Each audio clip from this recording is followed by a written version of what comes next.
प्रधानमंत्री नरेंद्र मोदी ने आज ईमानदारी से कर चुकाने वालों के लिए पारदर्शी कराधाना ईमानदार का सम्मान इस नामक एक मंच का शुभारंभ किया है। प्रधानमंत्री कई मौकों पर ईमानदार करदाताओं की तारीफ तो करते रहे हैं। इसमें फेसलेस असेसमेंट, अपील और टैक्स पेयर चार्टर जैसे बड़े रिफॉर्म हैं।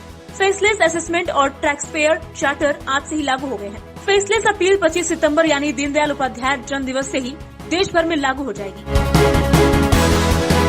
दिल्ली में लाल किले पर 15 अगस्त की चल रही तैयारियां, परेड की हो रही है रिहर्सल। कोरोना के बीच इस बार 15 अगस्त का समारोह अलग अंदाज में होगा। इस बार महामारी को देखते हुए कई तरह के बदलाव किए गए हैं। कोरोना प्रोटोकॉल के साथ 15 अगस्त सोशल डिस्टेंसिंग का पालन कराने के लिए लोगों को दूर दूर बैठाने की योजना। इस बार भी थल सेना, वायुसेना और नौसेना के जवान प्रधानमंत्री मोदी को गार्ड ऑफ ऑनर देंगे। एनसीआर में अचानक मौसम के करवट लेने के बाद रात भर मूसलाधार बारिश हुई। लोगों को उमस भरी गर्मी से तो राहत मिली, लेकिन दिल्ली की सड़कें दरिया बन गई। कई जगहों पर बारिश के बाद जल जमाव हुआ है। जल जमाव के बाद कई जगहों पर ट्रैफिक की रफ्तार थम गई है। मराठा आरक्षण के लिए हुए आंदोलन के दौरान मारे गए लोगों के परिजनों को 10-10 लाख रुपए का मुआवजा देगी। ये फैसला पूर्ववर्ती बीजेपी सरकार ने किया था, जिसे उद्धव सरकार ने लागू कर दिया है। गठबंधन सरकार ऐसे मृतकों के परिजनों को राज्य परिवहन निगम में रोजगार भी प्रदान करेगी। पुणे शहर में लॉकडाउन के नियमों का जमकर हो रहा उल्लंघन। पुणे के एक 5 स्टार होटल में हुई शादी, जिसमें तकरीबन 250 से ज्यादा लोग शामिल हुए।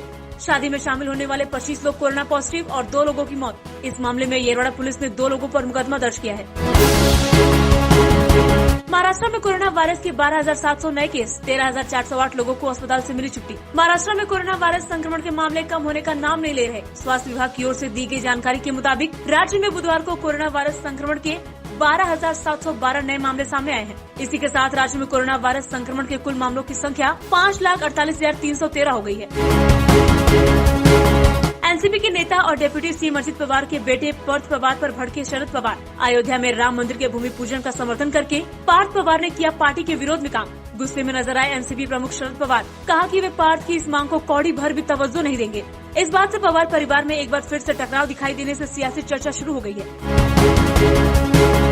लातूर जिले में दिन ब दिन कोरोना पॉजिटिव की संख्या बढ़ती जा रही है। आज लातूर जिले में कुल 4,428 पॉजिटिव की संख्या है, तो अब तक 2,368 लोगों ने कोरोना से अपनी जान गंवाई है, तो 1902 लोगों का इलाज शुरू है। 158 लोगों की अब तक मौत हो चुकी है। लातूर जिले में कोविड सेंटर में रोज अलग अलग सॉन्ग्स पर योगा करवाया जा रहा है। रोज योगा करने से कोरोना पर जीत हासिल कर रहे हैं।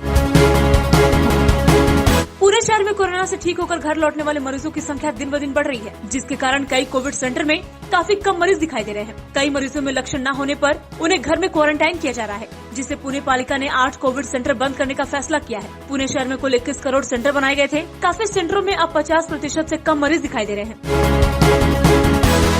महाराष्ट्र में कोरोना संक्रमण के मामले थमने का नाम नहीं ले रहे। संक्रमण का असर पुलिस व्यवस्था पर पड़ रहा है। राज्य में 11,000 से ज्यादा पुलिसकर्मी कोविड पॉजिटिव पाए जा चुके हैं और 100 से ज्यादा की मौत हो गई है। राज्य सरकार द्वारा जारी किए गए एक आंकड़े के अनुसार 24 घंटे में 381 पुलिसकर्मी कोविड पॉजिटिव पाए गए। एक दिन में पुलिसकर्मियों के कोविड संक्रमित होने का ये सबसे बड़ा आंकड़ा है।